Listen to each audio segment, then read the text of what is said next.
Hello and welcome back to our YouTube channel. We hope that you have a wonderful holidays and New Year's so far. Alright, so for today's video, I continue with the series of what to do in Da Nang. As I mentioned before, that I will continue to do the series of what to do in Da Nang, not just throughout the year of 2024, but beyond that, in the future, past that 2024. Okay, so in today's video, we're taking a scooter drive or a motorcycle ride to Hue-Vietnam Pass. Alright, so I'm going to talk a little bit about the history and also the geography of Hue-Vietnam Pass, so you can understand it better when we travel through the Hue-Vietnam Pass by itself. First, let's talk about its name, the meaning of Hue-Vietnam Pass. So Hue-Vietnam Pass, if you translate literally into English, it means Ocean Clouds Pass.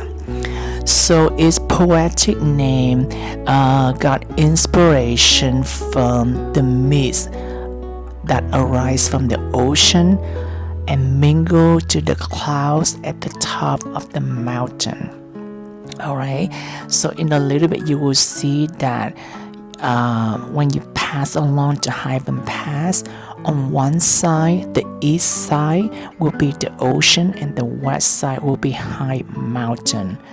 And because of that nature of the ocean and the cloud and the mist that arise from the ocean, that will greatly reduce the visibility when people driving on top of the Hue-Vietnam Pass. Because of that, it was considered very dangerous and challenge for people riding through the Hue-Vietnam Pass. Okay, if you ask me in 2005, would I do this kind of ride to Hue-Vietnam Pass? I would definitely say no, because it was so dangerous. But thanks to the Hue-Vietnam Pass tunnel that was open to the public in 2005, that will greatly improve the traffic along the Hue-Vietnam Pass.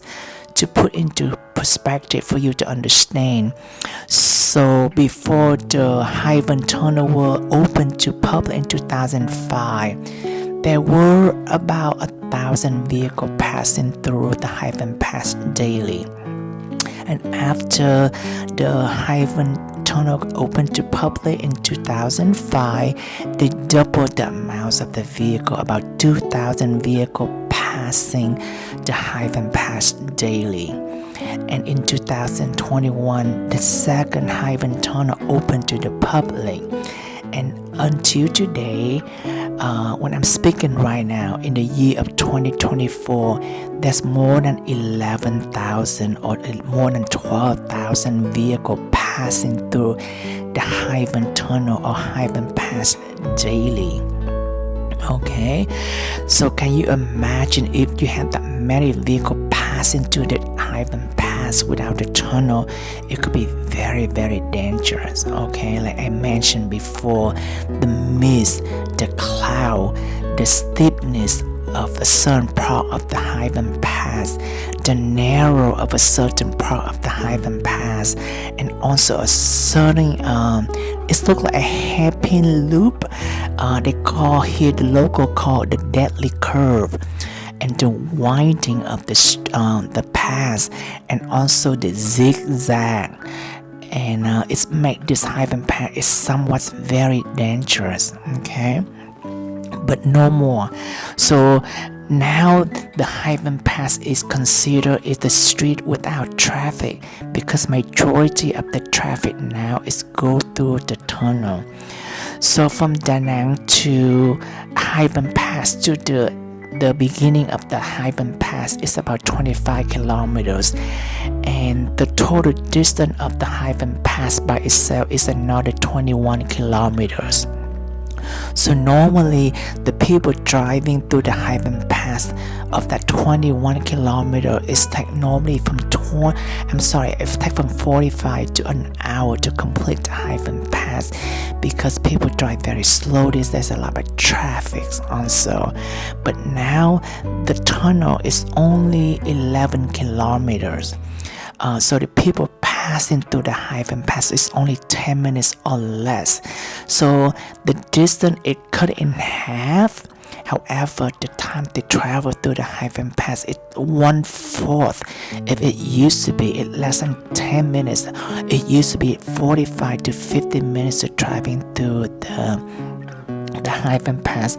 For that reason, it's greatly improved the economy, the convenience for people from travel north to south or vice versa from south to north, because the only way that you travel by road to north to south or from south to north is get through the Hue-Vietnam Pass. Okay, I'm gonna stop here just for a second. I'm gonna change the topic. So right now we're on the way to Hue-Vietnam Pass, and this is the route.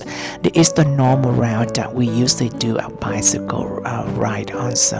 Okay, and on the left side you see right there, that is the Mikazuki Japanese resort that I did the video about it during the Christmas Eve dinner. This is the daytime that we're driving through right now, and the bridge that you can see right there is the walking bridge that connect from the Japanese resort, the Mikazuki, to there is private beach. All right. Sorry about that. So just something I want to point out. So from our condo to this area right here is about 20 kilometers, and 5 more kilometers it would take you to the beginning of the Hue-Vietnam Pass if you travel from Da Nang to Hue or across the Hue-Vietnam Pass to the north side. Okay. Alright, so now I talk about the name of Hue-Vietnam Pass already. Because of the name, it suggests by itself ocean cloud, or the mist arise from the ocean that mingle with the clouds on the top of the mountain that greatly reduce the visibility of the Hue-Vietnam Pass. That's called it's so dangerous. So right now you're looking is the railroad track. On the east side, it's close to the ocean. That is another way of transportation from north to south or south to north through the railroad. Next week we're going to take the railroad, and I will show you another beautiful scenery of the Hue-Vietnam Pass by itself. Alright, so now I want to talk about the geography. Alright, now you look at the mountain on top right there. That big mountain that is called Trường Sơn. That is the Vietnamese name of that mountain. That is the largest mountain of Vietnam. Okay, and that mountain, when you see the map, it is. So let's talk about the landscape briefly in Vietnam. So Vietnam, 70% of the total landscape of Vietnam is occupied by mountains. So Vietnam is very blessed with its nature, its beauty, right? With ocean and mountains and river. And you can see the mountain on top right there. That is the mountain right there in the orange map right here. It's called Trường Sơn. And in Vietnam, the Chinese people, they name this mountain Annam. An that means tranquil, and Nam that means south. So the Chinese people, or the China, call Annam, mean tranquil south, refer to the Vietnam itself, or the mountain of Vietnam itself. So when the French, they try to label this mountain, they just add the east after the Annam. It become Annamese. So that is the French or the English name of this mountain range. It's called Annamese. Alright, so now I'm going to show you another map of that Annamese mountain range that's in the black dot area over there. Alright, so the Annamese mountain range, actually it is the natural border of Laos, Vietnam, and a portion border of Vietnam and Cambodia at the bottom. Okay, that is the natural border of Vietnam and Laos. So Laos is on the east side and Laos on the west side and Vietnam on the east side by the ocean. And the shape of Vietnam is like an S, the letter S like same. And I can zoom right now to see the black line across there. It's called Bach My. So Bach My mean white clouds. So once again, because of the cloud on top of this mountain range, okay, so that cross line or that transverse line of Bach My range, that is, it used to be a border between Vietnam and Cham nation, okay, and the Bach My and the Hue-Vietnam Pass is built outside the skirt of that Bach My range on the east side, okay, and it was built in 1306 by Trung King. Okay, and he built that also as a border, divide between the two nations, Vietnam and also Cham. And later on, many Vietnamese dynasty, they followed the policy called southward advance, or marching to the south to gain Vietnam territory, to expand its territory. So later on, the Vietnam defeat the Cham, and Cham become Vietnam country. Okay, Vietnam expand the country. Okay, so that was a little bit history and also the geography. Okay, so let me stop right now. I will come back just a little bit. As you can see right now, we are about to cross or to pass that truck that transport that gasoline. So after the tunnel complete, scooter, bicycle, and any kind of truck that carry or transport any kind of like explosive material like gasoline, they're not allowed to go to the tunnel. So now if you travel through the Hue-Vietnam Pass like this, you only see like scooter and any truck that transport gasoline like that. Okay, occasionally you see some vehicle like cars and truck and SUV, but those like a tourist, they want to see the sightseeing of the Hue-Vietnam Pass. Instead, you don't see anything if you go to the tunnel. Alright, so it's much less traffic now. There's not a lot of traffic just for scooter, and also occasionally that you see the gasoline transporting truck like that. Okay, alright, so now you understand a little bit about the history and also the geography. So once again, that Hue-Vietnam Pass is part of the Bach My range, the one that traverses across of that Vietnam, and the Bach My range is part of the Trường Sơn or Annamese mountain range that border between Vietnam and also and Laos. So right now here is not the stop, and you look at right now, it's a fort that was built I think 1800 when Vietnam they conquer, they defeat the Cham and everything like that, and Hue become the citadel, right, the imperial citadel of Vietnam. So the first Nguyen King built the fort right there on Hue-Vietnam Pass, right, to watch out, to overlook the mountain, the ocean, right, and just to protecting the capital Hue citadel. So the fort that you will see earlier, that was the fort that built about 1800. Alright, so right now we're looking down at the foot of the Hue Pass on the north side, which is Hue, which is called Lang Co Lagoon. Okay, or Lanko Beach or Lanko Bay. In the future, I make a video about that. He is our friend that traveled with us. That was Bob and Chuck, and also that is Simon. Simon is from Canada. The other two have retired from the US.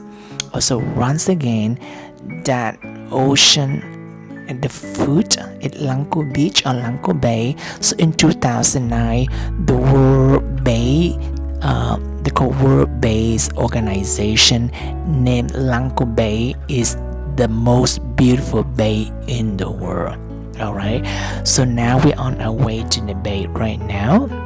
In the future, I love to, spend a whole day or at least 2 days over there to see the beautiful.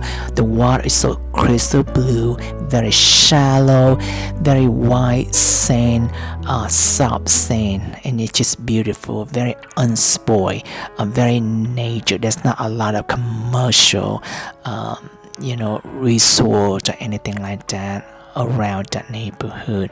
Same thing with the Highland Pass here. You see a lot of mom and pop shop, pop up to sell drinks and things like that and snack for people. But the government, the Vietnam government, do not allow any kind of residential build or any hotel resort on build. They try to reserve this that Highland Pass as natural and unspoiled it can be. Okay.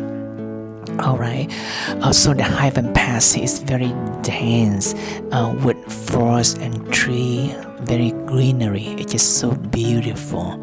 And so when you were on top of that Highland Pass, right? So the Highland Pass, not just the border, between the Vietnam and Cham nation, before the 1300 or not 1306. But also it's actually a divider between the west of the north and the south. So if you are north of that Highland Pass, you will experience somewhat in cold weather from the Chinese. They call it Chinese wind. But if you're from the south of that border of Highland Pass, it's a little bit more warm. So right now we are approaching that Lanko Beach or Lanko Bay or Lanko Lagoon. We just stopped, at the outlook to take a quick look. We did not go down. In the future, I will go down, experience that, and it's just so beautiful. You see the white sand, the tranquil, the calmness of the blue water, and some beautiful small, fishermen. The Vietnam fishermen there. It's just so picturesque picture of nature of Vietnam or of Highland Pass or of Lanko.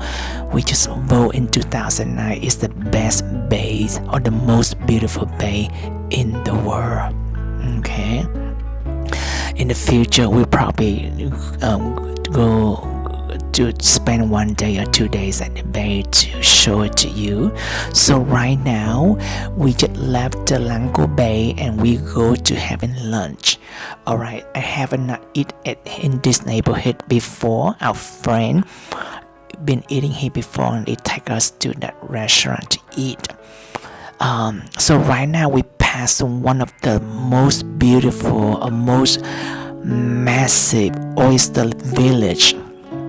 In the future, you could see some of the black rubbers lay on the beach. I will show you more on the street.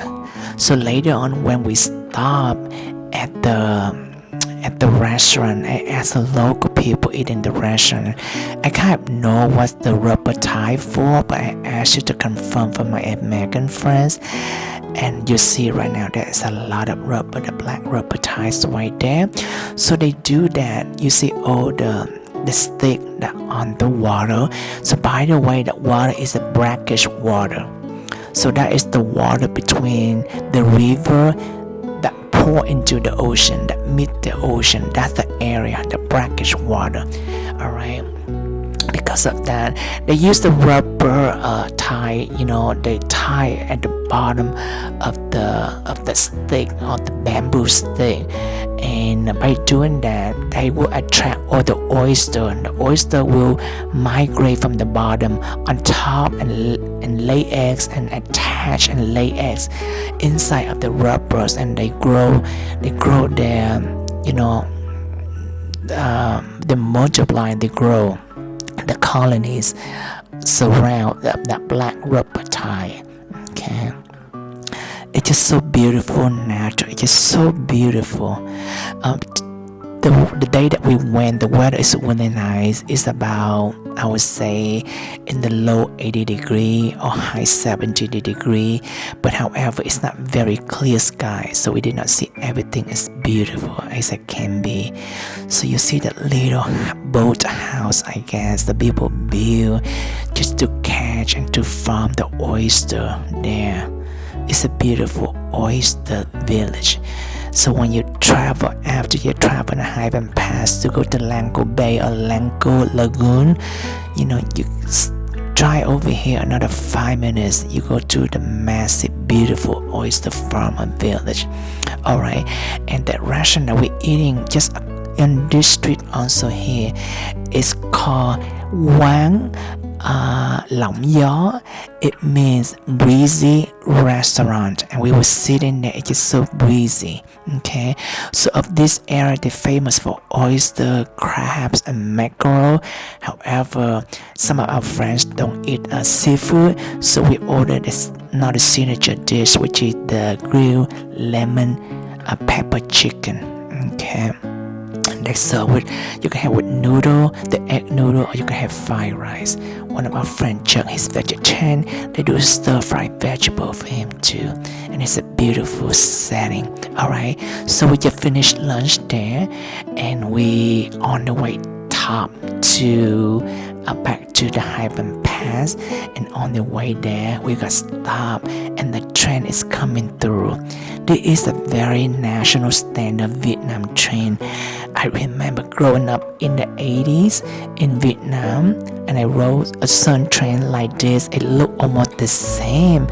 I don't think it's any improved from looking from outside. It looked very that blue, rustic color from outside. Hopefully it's improved the inside. I think so. I think it's improved the inside, but the outside does not have any improve at all. They also have some kind of luxury train line right now, but I'm not sure there is a luxury train line that travel from Da Nang to the north, to Hue. So we will see. In the future, when I do a train ride, we'll talk more about that.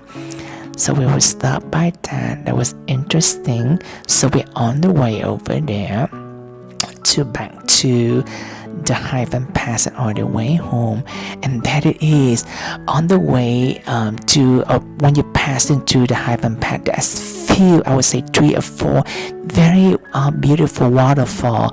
The first few of them I missed, so I didn't have the video recording, but I catch that one of the waterfall, and our friend didn't want to stop, but if I travel by myself, probably I stop at the waterfall. And also at the Bach My, that mountain range I showed you earlier, there is the Bach My National Park, which is the largest Vietnam national park. There's supposed to there's some big waterfall there where you could swim at the waterfall too. In the future, I will take a tour over there to show you that national park, and also swim at the big beautiful waterfall there too. Okay, alright, so we're on the way back right there, and then we're going to stop at one of the outlook. You could stop either on the way up or on the way down. We stop here on the way down, and you could see my friend Bob. When we left, he have a short sleeve, and now he have a long sleeve, because I told you when you come down the hill, when you come down, here's the outlook that we stop, and our friend Bob right there, he had the long sleeve now because the weather changed about 10 degrees different. So I told you before that the Bach My mountain range, not it's just the divider between the two nations, Vietnam and Cham, but also the divider of the weather between the northern and the southern, the north, which is they have that experience of the Chinese wind. They call the wind from from China, so a little bit cooler because of that transverse Bach My mountain range. It blocking that wind, so the southern is more warm and more dry. Okay, so this is a beautiful outlook. You could stop here and take a look, and you could see Da Nang from this view right here. Like I mentioned before, today is somewhat cloudy. You not see Da Nang city very well, but if you're on a clear sky, you could see it very, very beautiful. Alright, so we are on our way back. Here is another small waterfall over there. Okay, so that is it for the Hue-Vietnam Pass. We're on the way home right now. So it's something I strongly recommend you could do it. So there's many tools you could do to Hue-Vietnam Pass. You could take a private taxi or a private scooter. They could drive you like this. I personally prefer, if you don't drive a scooter, you could take a private scooter to come to Hue-Vietnam Pass, because you could see the nature, the weather, the air. You could see more better unobstructed instead you see it from a car. So I recommend that. Believe me, I'm afraid of high, and for me to travel something like that, I normally be very scared, but it's very safe now because of the Hue-Vietnam Tunnel. By the way, the Hue-Vietnam Tunnel is the largest tunnel of Southeast Asia. In the future, when I try today, I will talk more about the Hue-Vietnam Tunnel. I will talk more about the Lango Bay. I will talk more about the Bach My National Park, the Bach My, the mountain range, right, that we saw earlier from the map, the transverse line. Okay, so now we're on the way home, and once again you see on the right side that is the Mikazuki restaurant or Japanese hotel, the crescent shape of that hotel.